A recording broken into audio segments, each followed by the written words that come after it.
ಶುರುವಾಗಿದೆ. ಸಿಎಂ ಪರಮೇಶ್ವರ್ ಎಲ್ಲ ಅಲ್ಲಿಗೆ ಹೋಗಿದ್ದಾರೆ ಮಣಿಪುರ. ಈಗ ಸುರೇಶ್ ಪ್ರತಿಪಕ್ಷಗಳು ಬೇರೆ ಬೇರೆ ಎಲ್ಲ ರಾಜಕೀಯ ಪಕ್ಷಗಳು ತಮ್ಮದೇ ಆದಂಥ ಕಾರ್ಯಕ್ರಮಗಳನ್ನು ಹಮ್ಮಿಕೊತಾರೆ.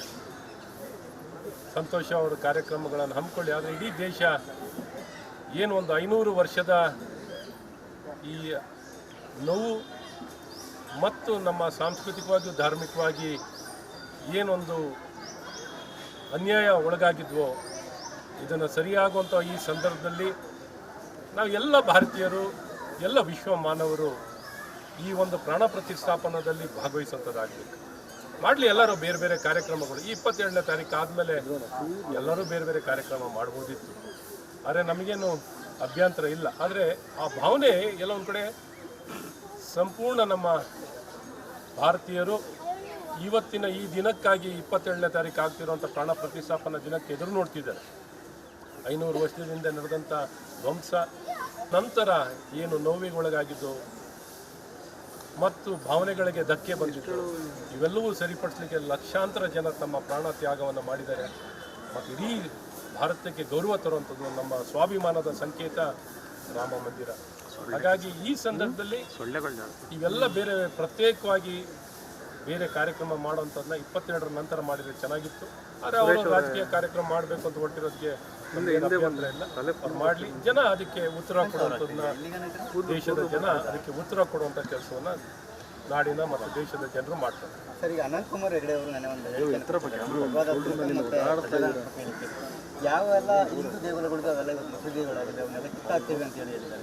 ಇದು ಪಕ್ಷದ ದೃಷ್ಟಿಯಿಂದ ಇದು ಒಪ್ಪಿಗೆ ಇದೆಯಾ ಸರ್? ಇದು ಯಾಕೆಂದರೆ ಈ ಥರ ಒಂದು ಹೇಳಿಕೆ ಇಂಥ ಚುನಾವಣೆ ಹೊತ್ತಲ್ಲಿ ಇದ್ರ ಬಗ್ಗೆ ಅವರ ವೈಯಕ್ತಿಕ ಹೇಳಿಕೆ ಬಗ್ಗೆ ನಾನೇನು ಹೆಚ್ಚು ಹೇಳೋಕ್ಕೆ ಇಷ್ಟಪಡಲ್ಲ.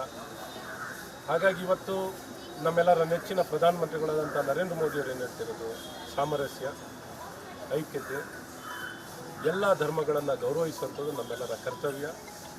ವಸುದೈವ ಕುಟುಂಬಕಂ ಅನ್ನುವಂಥ ಒಂದು ಭಾವನೆಯಲ್ಲಿ ಹೌದು ನೋವಾಗಿದೆ.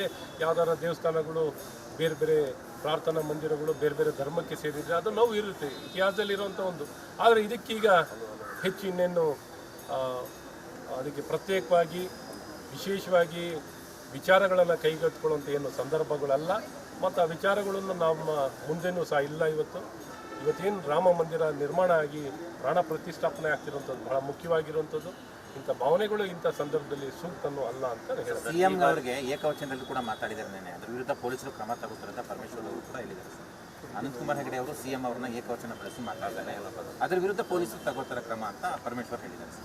ಈ ರೀತಿ ರಾಜಕೀಯದಲ್ಲಿ ಎಲ್ಲ ಸಿದ್ದರಾಮಯ್ಯನವರಿಂದ ಹಿಡಿದು ಎಲ್ಲರೂ ಏಕವಚನದಲ್ಲಿ ಬಹಳಷ್ಟು ಸಲ ತೊಡೆ ತಟ್ಟಿರೋದು ಇದೆ, ಉಗ್ರವಾಗಿ ಮಾತಾಡಿರೋದು ಇದೆ. ಸದನದ ಒಳಗೆ ಹೊರಗೆ ಎಲ್ಲ ಕಡೆ ಮಾತಾಡಿದ್ದಾರೆ. ಅದನ್ನು ನಾನು ಸರಿ ಅಂತ ಏನು ನಾನು ಹೇಳಲ್ಲ. ನಮ್ಮ ಭಾಷೆ ಮೇಲೆ ನನಗೂ ಸಹ ಕೆಲವೊಂದು ಕಡೆ ಕೆಲವು ಸಲ ಹಿಡ್ತಾ ತಪ್ಪಿ ಏನೋ ಒಂದು ಏಕವಚನದಲ್ಲಿ ಮಾತಾಡ್ತೀವಿ, ಅದು ತಪ್ಪು.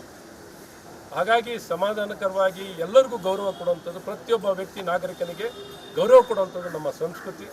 ಇಂಥ ಯಾವುದೇ ತಪ್ಪಾದಾಗ ಅದನ್ನು ಸರಿಪಡಿಸ್ಕೊಳ್ಳುವಂಥ ಪ್ರತಿಯೊಬ್ಬ ವ್ಯಕ್ತಿಯ ಕರ್ತವ್ಯ.